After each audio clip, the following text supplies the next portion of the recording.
everyone for being here. If this film is, I always think of it as an invitation to think.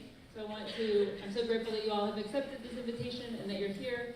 I will make this fast. I just want to say that I have been looking forward, my producer and I have been looking forward to our Imagine Cinema Politica screening since this was a film proposal and not a real film. So I'm really excited to be here, and thanks to Ezra and Svetla, thanks to the National Film Board, and to the friends who are here who have helped along the way. And the biggest thanks to Silvia, who got on board with this project and trusted the process and is such an amazing thinker and human being. So thank you.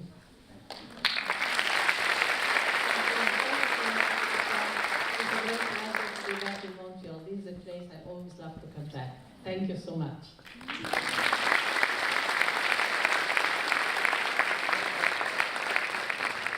And that's about it. So now you'll see our promo trailer, and you will also see the trailer for our film on Monday, still recording, then the film, and then of course please stick around for the Q&A, walk over, buy a book or two, get ready with your questions, and then of course there will be a little book signing, so you're in for a long Wednesday, but it's going to be a thrilling one. Thank you for being here.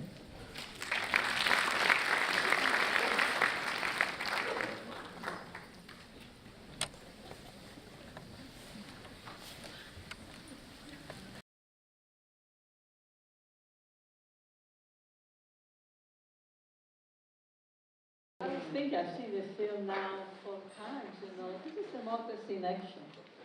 Really, it's giving voice to people to speak about the struggle, to speak about what they're thinking. In a way, the movie asks the different levels at which the movie is working.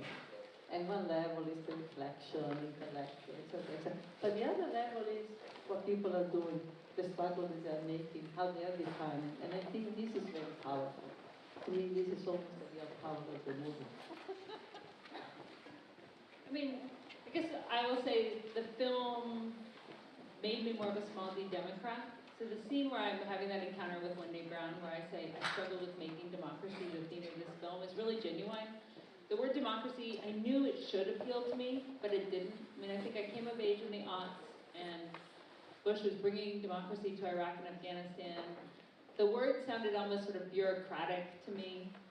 It was not a word that got me excited. I like words like freedom, liberation, revolution, socialism. I mean, and so I began the enterprise with this sort of genuine question of, okay, well, I start here and move beyond democracy.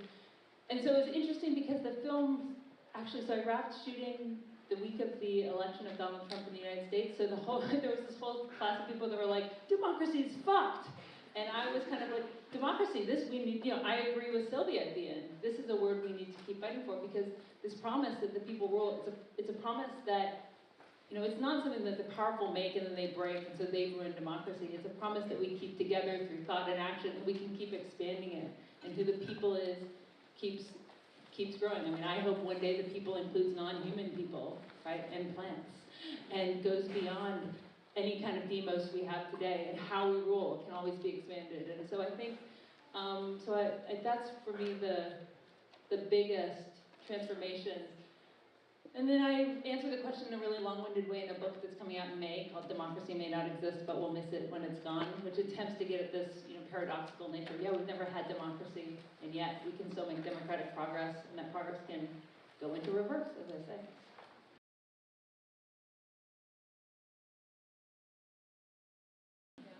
It's a different voice. I mean, writing with words is really different than making a movie, and I think a movie has to speak to your whole body. And the movie, there was something I wanted to see in a movie. I wanted to see a movie that was politically engaged and yet wasn't a work of agitprop or propaganda, and I love agitprop, right? It's not that I have a problem with that as a format. I just wanted something different. I wanted something that was genuinely about questioning and was about making this concept that we take for granted strange. And I wanted a feminist intellectual film.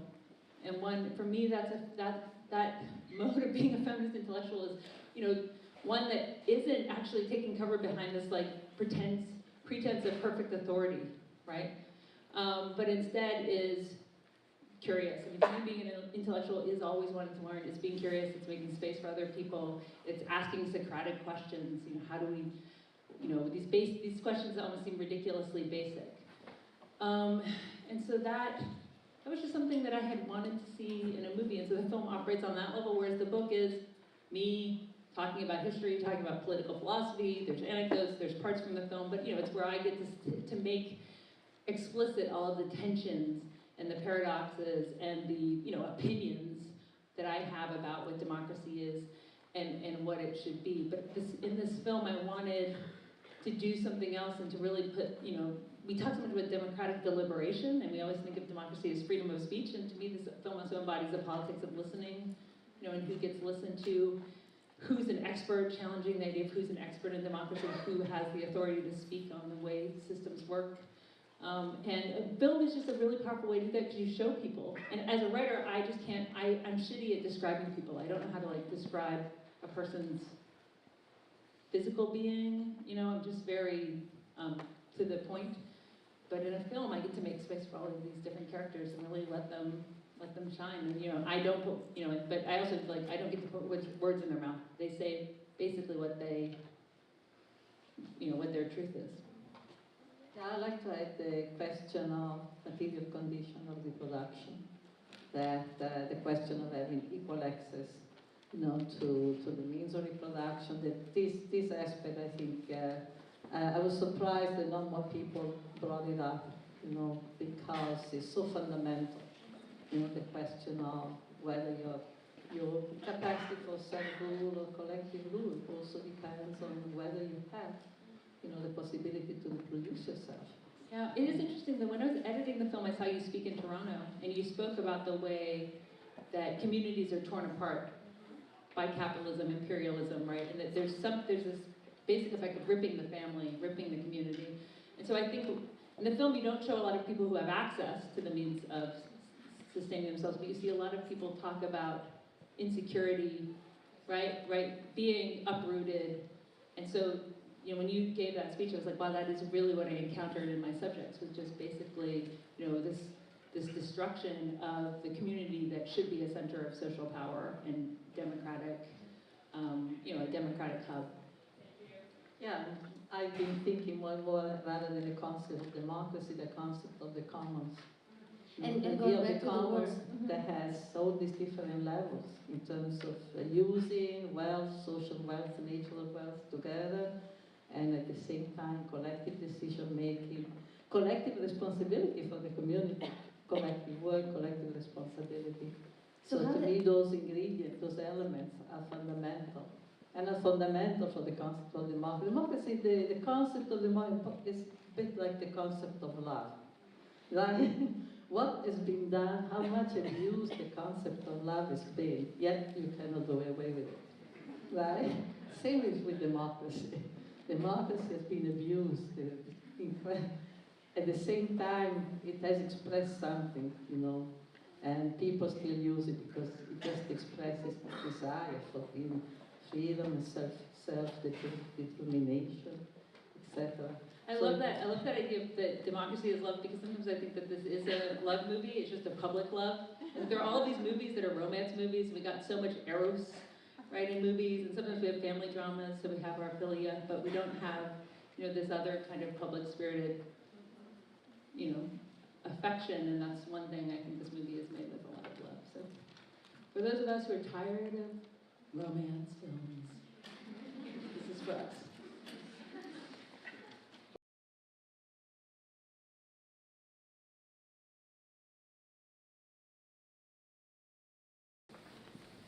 Okay, now let's see how this connects with democracy. But when you saw Housework was a struggle against unpaid labor. It was a struggle against a very undemocratic, you know, organization of work that has forced women in capitalism, for example, to be dependent, to do a tremendous amount of work, and to be economically, socially, politically dependent.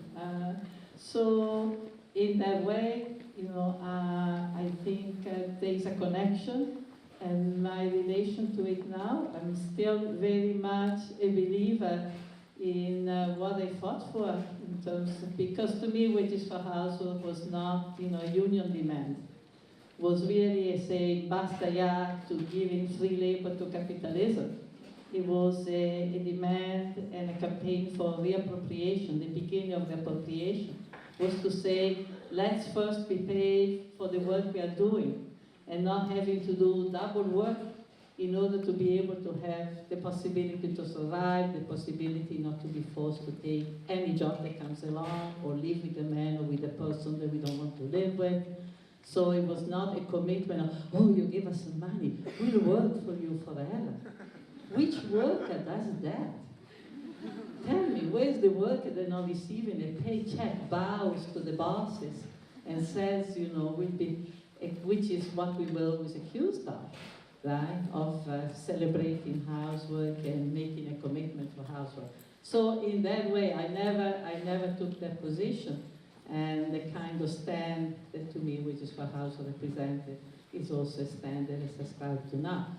With the addition that over time, my conception of reproduction is expanded, and my conception of what is also necessary to change has expanded. So I've been talking about building reproductive commons, and the question of creating more communitarian forms of reproduction, breaking down, reorganizing the way we reproduce our everyday life. So in that sense, I've also changed. And the suggestion to somebody who wants to do research, I'm not sure I understand that question, depending what they want the research for. What is the research for? I think that all makes the difference. If you want the research because you have to get tenure or because you have to have a degree, that's one thing. Or if it is for a struggle, that's a very different thing, And so I would say that the struggle against all forms of unpaid labor and against the capitalist subsumption of our reproductive activities, for the reproduction of capital, is still a very crucial struggle. It's a very crucial struggle.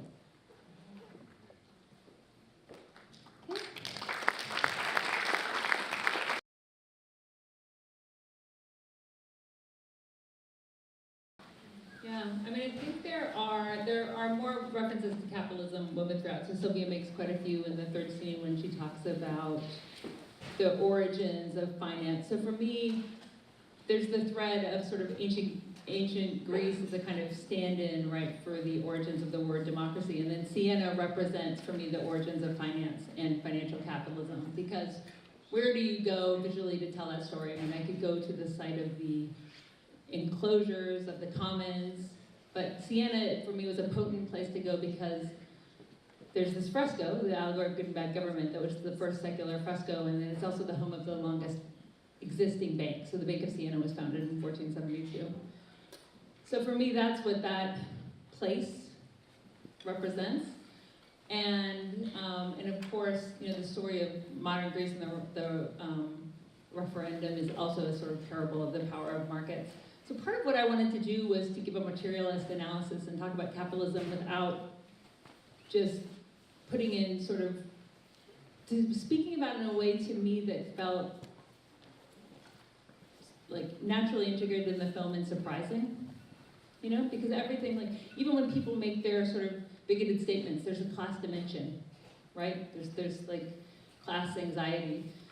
So I wanted to make, again, it goes to this issue of sort of propaganda or philosophy. And so it's there's the materialist view is woven in there and an anti-capitalist view is there, but, the film has a different kind of voice.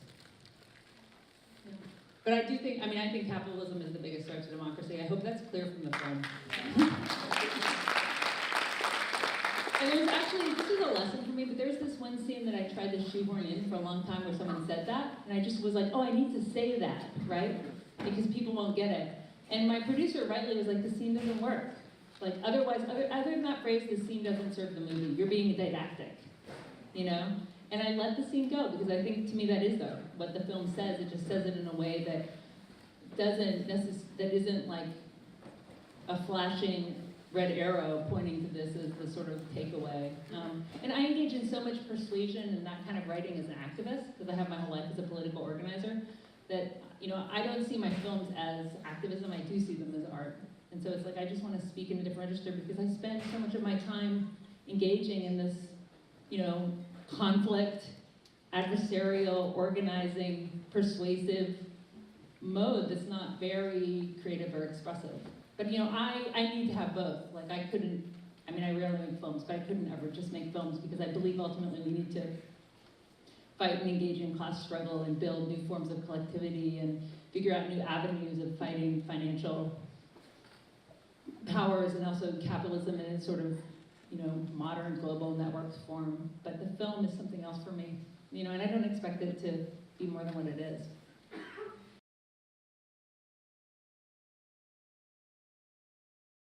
You know, there is a responsibility to not show the demos as totally good, right? And to show that that these antagonisms are real and that these antagonisms around race are connected to anxieties around economics. But it was a challenge to think about who to present and in what way. So ultimately what I settled on was people who, and I interviewed various people like from across, not a ton, but like I interviewed, you know, one older guy who was part of the sort of Republican establishment in North Carolina, and he was like almost so much of a villain, like he smoked these cigars. It was like, it was just too much. Like he was like so bad. And so ultimately, just like there are all these strong women in the film, you know, I also feature these like young women who are conservative Trump supporters who are like, you know, basically like upper class. And yeah, I think I in the end felt like I couldn't erase that perspective totally, and yet I also wanted to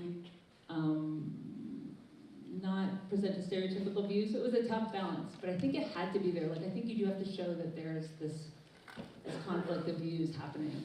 And then, you know, also, like, it's not just old people, you know, who are conservatives who are dying out. Actually, there is this whole younger generation. And I also didn't want to make them so extreme that you could be like, oh, that's not me.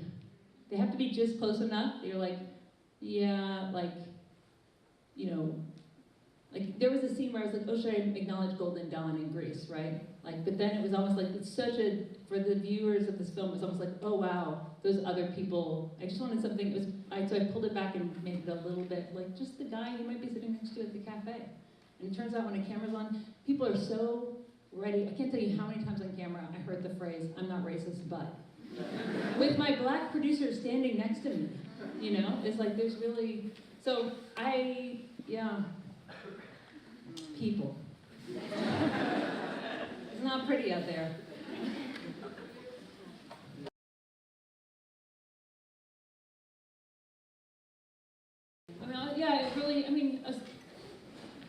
The film starts with Silvia and I in conversation in this intimate way because the film is not, it doesn't have any pretense that it's objective or definitive, right? So it doesn't start with an epic montage like democracy, the story.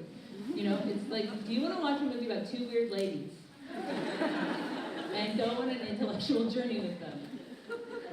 And you're all still here, so that's amazing.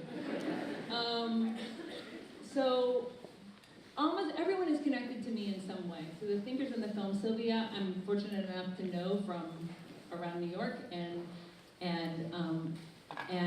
you know, I knew I wanted her in the film. Wendy Brown's partner was in my last film, so I knew her through that. Cornel Westa was also featured in my last film. And then other people, what I did was I sort of went as far as my activist networks go, and then tried to go like one or two people further, and just pick people out of the crowd based on the fact that I thought they looked interesting. So I think it's quite fun as an introvert to have an excuse to actually just go talk to people and ask them searching questions. But so much of it is, you know, wanting to create something that to me felt a balance. Like, this is a film with, what, 35 people maybe. And somehow I can give you a sense that I've represented the demos, even though you know, of course, it's not really representative at all. Right? So I just had to make it work.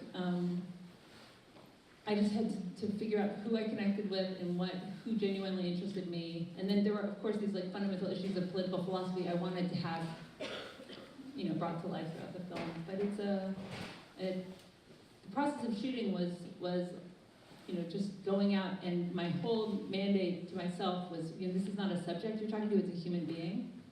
And really trying to connect and to treat everyone as though they were a philosopher, and to ask people abstract questions, to really treat them with dignity. And I thought that I needed a visual motif, so I actually made this thing that I called the philosopher's chair, and I interviewed a lot of people in it.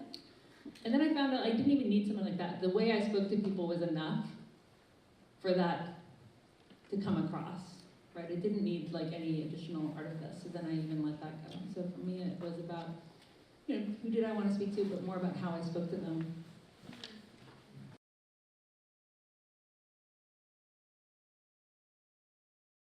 Yeah, that was definitely something I thought a lot about, and so there are the indigenous people from Guatemala in the co-op, and so that, but not from North America. And so there were two things, like one was, it was also at a time in the NFB where they were creating their indigenous, commitments, and so there was actually a lot of talk about who should tell stories, and, it was, again, this issue of who I'm connected to. So I grew up in Georgia in the South, and so I went to places where I had trust and connections and built from those. And so there was a lot of discussion about going in somewhere you have no discussion as a white director and inserting yourself. So I felt it was very important to address, and I think Silvia does a really important thing there. And I'm happy that scene with the co-op not only talks about, it's not only just that it's an economic democracy, but the fact, there's actually a book called The Maya of Morgantown, which is about how their traditions actually inform the fact that they not only formed cooperatives, but then also created these unions that fought back at the chicken plants. And then, it was something that feeds a lot into the book, so it's much more present there, and I did a lot of reading and thinking, and it's a strong theme in the book, but I agree with you that it's something that could be much stronger in the film. I want to add something, because I don't know if I made it enough clear, but I was referring to things that I've been reading, which is apparently, people like William Brandon, who has been a historian of indigenous people, they've argued that the idea of democracy as self-rule, it's really not present in any European political thought at all, until basically Europeans went to the Americas. And it was very directly by looking at how the population, the indigenous population of the America governed themselves, that they began to develop a different, that the language changes. They began to speak of a different conception of democracy as self-government, self-rule, because they encountered a population that had no governments. They had no top-down relationship of political power, and they also didn't believe in private property, etc., etc. So it was really something, I think, really important that we don't realize. Yeah. I think it would be, I would love to be able to actually pursue, I think, after the Wendy Brown comment on boundedness, actually, where there's this question about inclusion, I think it would be great if I could just squeeze in a whole other hour of movie that's actually about all the groups that have resisted inclusion and compulsory citizenship and assimilation, right? Because that's something that, especially showing it to Americans who, rightfully, the reference is the civil rights movement, and so inclusion is just always seen in this very positive light, and it makes sense. Whereas, so anyway, there could be lots of footnotes and expansions if someone wants to give me more budget.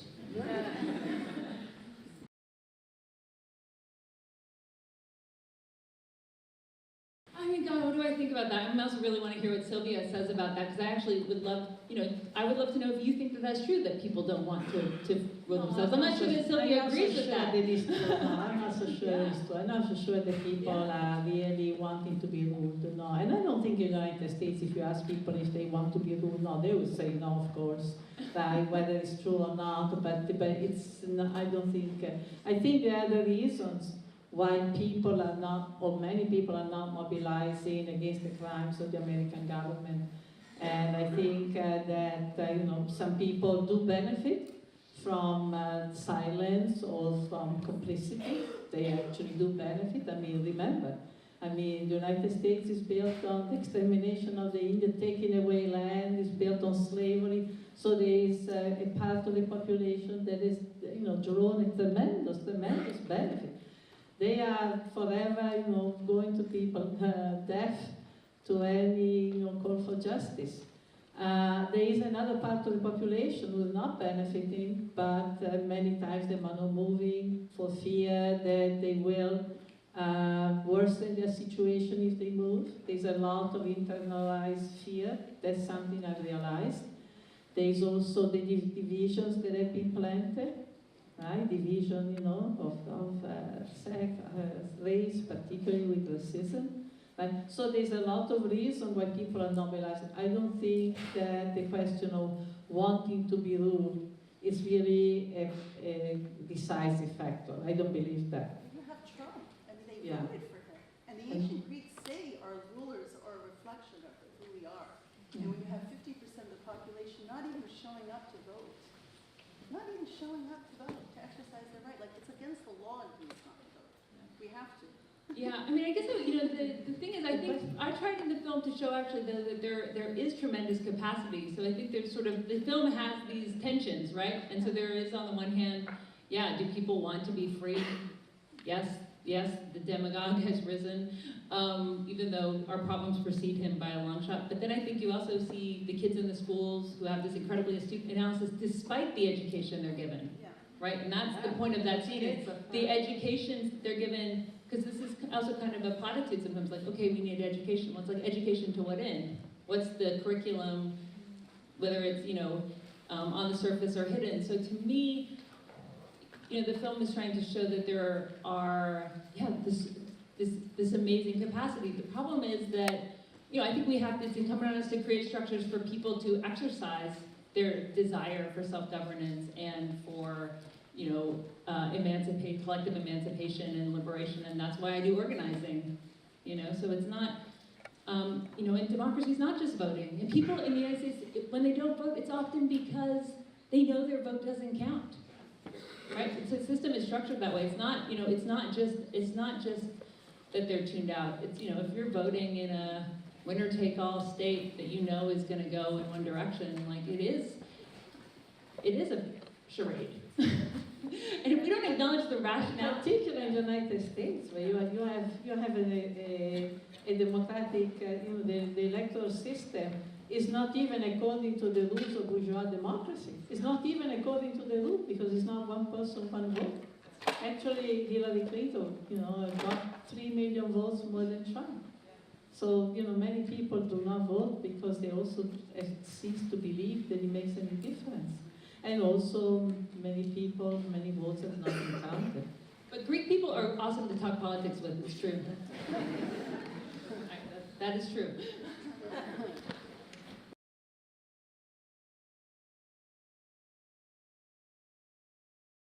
But I think it's a very hard nut to crack, and it's actually the chapter, so each chapter of the book is about attention, like I said. So, one chapter is on the tension of time. How do we balance the needs of the present with people who are yet to be born?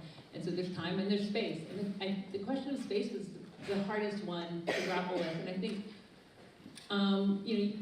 I definitely gleaned insights from Indigenous theorists like Glenn Coulthard, thinking about other forms of sovereignty. I mean, there's this idea that maybe it doesn't have to be exclusive, but it could be, treating land not as a resource, but as a sort of, as something that you have relationships with and reciprocity towards. But those would be hard concepts for me to find and to demonstrate in the film, but they are things that I thought more about while writing the book. And I think, the space question actually is even thornier now that we spend so much of our lives in virtual space, which is colonized. And there's a new book called Surveillance Capitalism. I don't know if you've read it, but the writer actually makes it explicit the way these terms of service are essentially sort of like the conquistadors who came to the quote-unquote New World and were like, oh, you see this contract? Sign it. We're taking everything from you. And so, private space, there's no public space online, so we're fully on commercialized corporate platforms. So, I don't know, I mean, I think you're exactly right, and I think the idea of, Sylvia and I talked a little bit about this when I came to your house, and this idea of, we're human beings, we have to be rooted in a place, in a community. And one thing that I took making this film was I think it's right, given the xenophobia that we see, that there's emphasis on freedom of movement and freedom of migration, but I more and more feel that people need the right to stay put. So many of the migrants I met didn't want to leave. They didn't want to be forced to leave because of war or because of poverty or because of other forms of economic violence. People do, the territory question, we can't just gloss over it. But yeah, I don't have a sort of formula for a form of territorial sovereignty that would solve these dilemmas. I think it's something we really do have to think about and think about together. I think we don't have it because the conditions are not there. I think if we have to have a democracy in the sense of self-government, forms of self, that has to be produced. For the majority of the world population, the conditions are not there now. It's a struggle. It's a future. It's something that we have to fight for, but it's not there. The only places where you have some form of self-government is not necessarily complete, but forms of self-government are indigenous territories. They are, for example, in Mexico, the Zapatista is one that comes very close to that definition.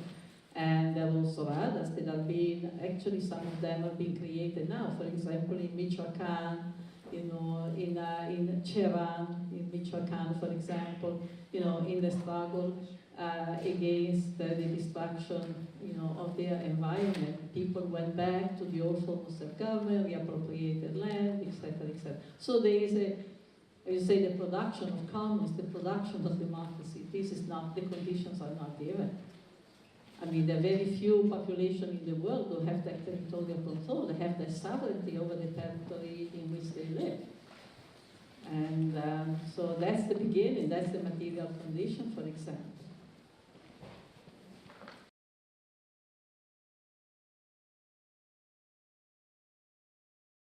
The politics of bringing your life into the world. It's a complicated, it's a very complicated one. But my politics is to struggle to ensure that not only we have the possibility to decide not to bring your life into the world, right? So I'm all in favor of struggle for the right to abortion and so forth. But I also think we should make a struggle, and it's been one of my criticism of the feminist movement, that the struggle has not been enough to create a condition so that people can bring new life into the world and not pay for it the huge price that women have traditionally paid.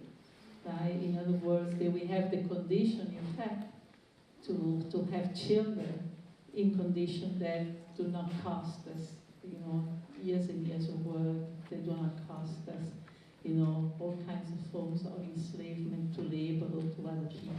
So I think that the right to not have children should be compensated with the right to have children under the condition that we decide. I think that's extremely important.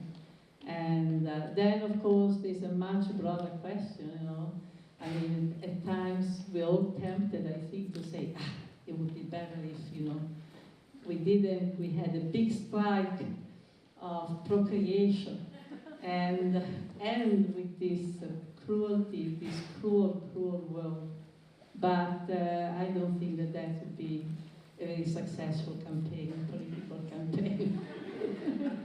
So we'll pass that for now.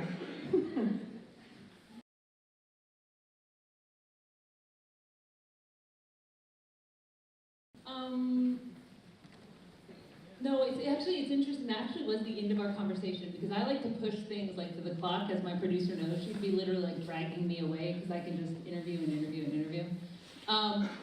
So the question that I leave with in the film was my question. It was about universality, right? Can democracy include everyone? So I wasn't asking her specifically about nationalism, and her comment, I think, is quite interesting because, on the one hand, there's this idea of like, okay, participatory democracy means that we have decision we have a say over the decisions that affect our lives, right? Like that the communities, people in those communities should have some control. That decisions shouldn't be dictated by, a neoliberal transnational organization, but the people living somewhere who are affected should have control. So, but then when she frames it in that scene, it's kind of jolting, right? Because she makes this very strong claim that a democracy needs to know who the we is. So I put that in there because I think it's something that we have to grapple with. And I think she would say that the idea of a universal democracy, a global democracy, risks both being incoherent because it's so big, right? Like she's not saying you couldn't federate something up and create structures, but that there would have to be smaller communities within it. So, that a single one risks being incoherent, but also imperial, right? So would it be a global democracy modeled on the United States? Whose democracy would it be? And what I like about what she says is that to me, it provokes this thought experiment. Like we're still, our society is still so unjust, right? We still have these horrible exclusions. And she lists them, And the question is, okay, well, what are boundaries that are actually ethical and accountable? And this is a sort of trivial example, but it does sometimes make me think of the General Assemblies that Occupy Wall Street in New York City. These like beautiful, in the beginning they were so beautiful at dusk, the voices ringing out with the human microphone. But then people started stopping by and voting on decisions and committing the group to doing things they had no intention of helping to do. Right? So people had rights without responsibilities. And then also people started participating in bad faith. There were all of these, people who were participating to be disruptive, and the community had no way of establishing membership, right, or duties. And so, and it ended in total chaos. This was this moment of like, okay, this idea of total openness, like we couldn't figure out how to have bounds that we felt were valid. And it was what it was. But it was an experiment, in my activist life, there's always this question like, okay, who's in the group? Who makes decisions? Who has responsibilities? Who's gonna do the work? I mean, this is something we live with on a sort of epic political global scale, and we live with in our day-to-day life. I agreed with what she was saying. I understood that you cannot have democracy in a universal way, because if people have to know what they're deciding about, if people have to know and decide about the condition of their life, they have to have a direct experience of knowledge of each other and direct experience of the locality. You cannot make decisions for the world. Not to mention that, I always quote the Zapatista, one no, many yeses. And there are different historical, cultural trajectories. And so there's not one model, but there is a model. There is a no, which is no to exploitation, which is no to hierarchies, etc., etc. But in terms of how you organize in your life, there are many possible, many differences. And on some level, to make decisions, to actually be part of the decision making, you have to have a knowledge of the territory. You have to have a knowledge of the conditions of life, so you can have this, universal extension. And I think that the problem when it comes in is when you have this kind of commons, what I would call the commons, that are built around the exclusionary principle, that are, maybe, religious or, or income, and etc., that immediately exclude people. And that's where the line is drawn, or should be drawn. Yeah, I think bounded doesn't need to be closed, right? It can be permeable, but I do think this question is, it's one, I think we can't just sort of say, universality and that solves it, because there's a huge problem of how we would do it.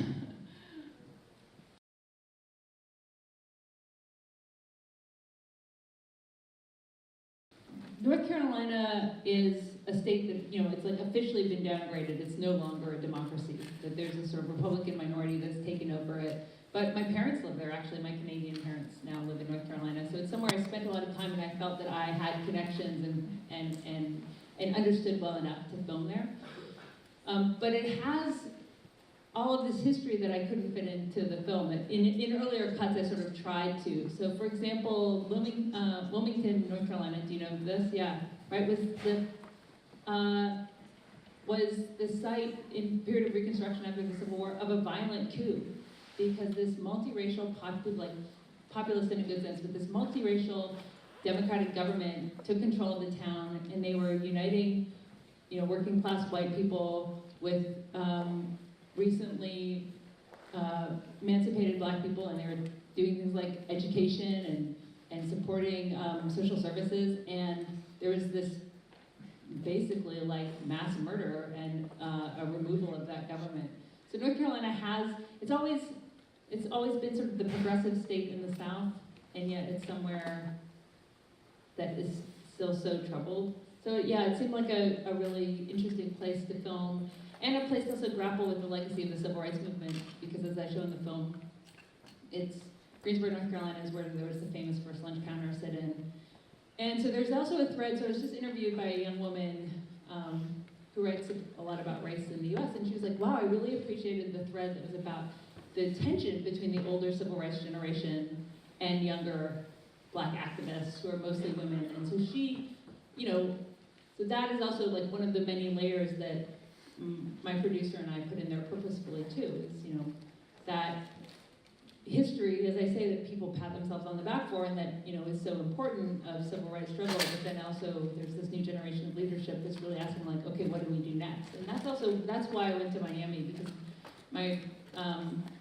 I went to Miami sort of after the apex of the Black Lives Matter movement after the murder of Trayvon Martin. And it was this moment where, I went there purposefully because it was the moment where the media had moved on to other cities, other protests, and so there are these brilliant activists. So the people in the circle are connected to the Dream Defenders, which is an amazing racial justice organization.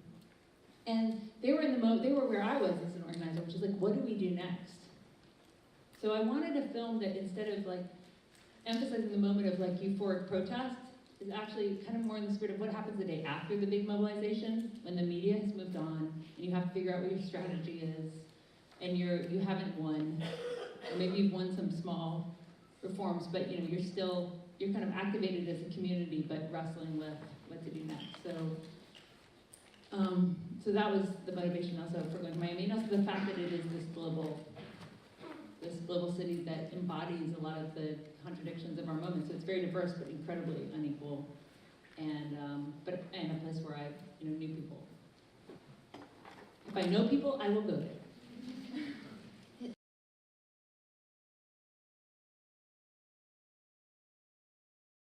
I don't know, it's a very interesting question, but yeah, there's always this story about generation. I've gone around a lot of places in the last couple of years, and I never felt a generational distance. I've actually found very much online with what young people are thinking, and actually brought me back to feeling much younger myself. So I've been very, very grateful, because I think there is new movements. And yeah, but I think it's a good question. I mean, I think solidarity across generations, we have to find our political allies, and I think the idea of intergenerational conflict for me is a kind of a myth that has its roots in the 1960s, when young people were sort of identified as the agent of social change, and it's like students eclipsed workers and other forms of organizing. And I love that young people don't seem to be caught up in that. I think it's one of the breakthroughs, actually, of the younger generation, is that if your politics are good, they're not going to just be like, oh, you're over 30. I mean, when I was 20, my motto was always like, kill everybody over 30, right? Remember, kill everybody over 30. But I don't feel like maybe it is, maybe people don't say. When I was 20, my motto was always, don't trust anyone until they're over 30, because then you know that they're actually committed. But now I'm in my 30s, so I can't say that anymore. Thank you all for having us. Thank you. Thank